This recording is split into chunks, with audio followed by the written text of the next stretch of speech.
election. So since that almost of a year since that you have campaigned against Najib, but since that it did not work very well. So what do you think about it?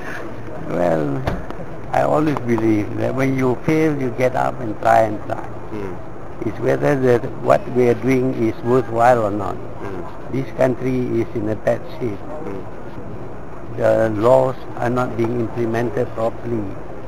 New laws are formulated for another purpose, and other people get arrested and tried. It costs money to them.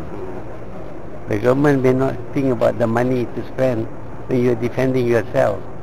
But when you're defending yourself, you have to have good lawyers and all that. This is an imposition on the people.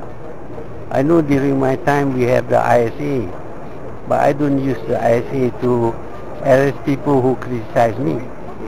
Only when they do something wrong to the country. But here, if you criticize, you are going to be called in for questioning and even detained and tried. You can't even criticize the government. Where is the democracy?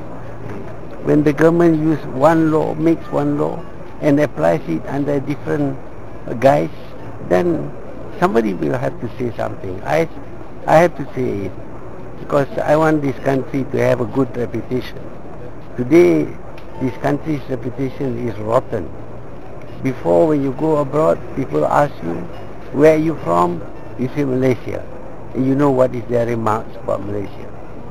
But now people say, what's happening to your country? You see, it's shameful. All because of one man's leadership. So, if the leader goes wrong, then you have to change. You see, in a peaceful way. I'm not advocating violence, revolutions or something. But if I can't even speak, the moment I speak, there is a threat of arrest. Then, what kind of democracy are we having? So what is the next step? Well, we try and emphasize the need for Datuk Sri Najib to step down, because everything goes back to him. You see, this country was very well run until, well, we had some problem with Datuk Abdullah, but this is a major problem where huge sums of money have disappeared. And the explanation is ridiculous. Nobody will believe what we are being told.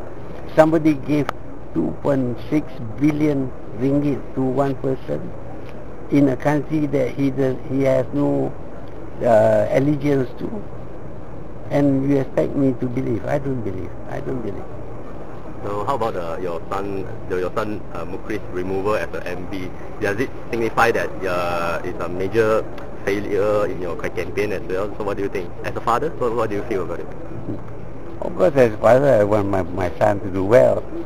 But to be removed legally, correctly, fine. But it must be removed. But when you remove a person who is simply appreciated by the population and replaced with people who fail, there must be something wrong. People who lost the country, state. We had never lost in Kedah before until these people took over. And these people are now back to run the state. Can we believe they will do a good job? Do you believe they will do a good job then? Who? The person who replaces? I don't think so, because he has, in the past, he didn't contribute towards the success of Kedah. When Mahathir Khalid was an MB and all that, they lost. So how can you say they are successful, but the new person who seems to have the support of the people should be replaced?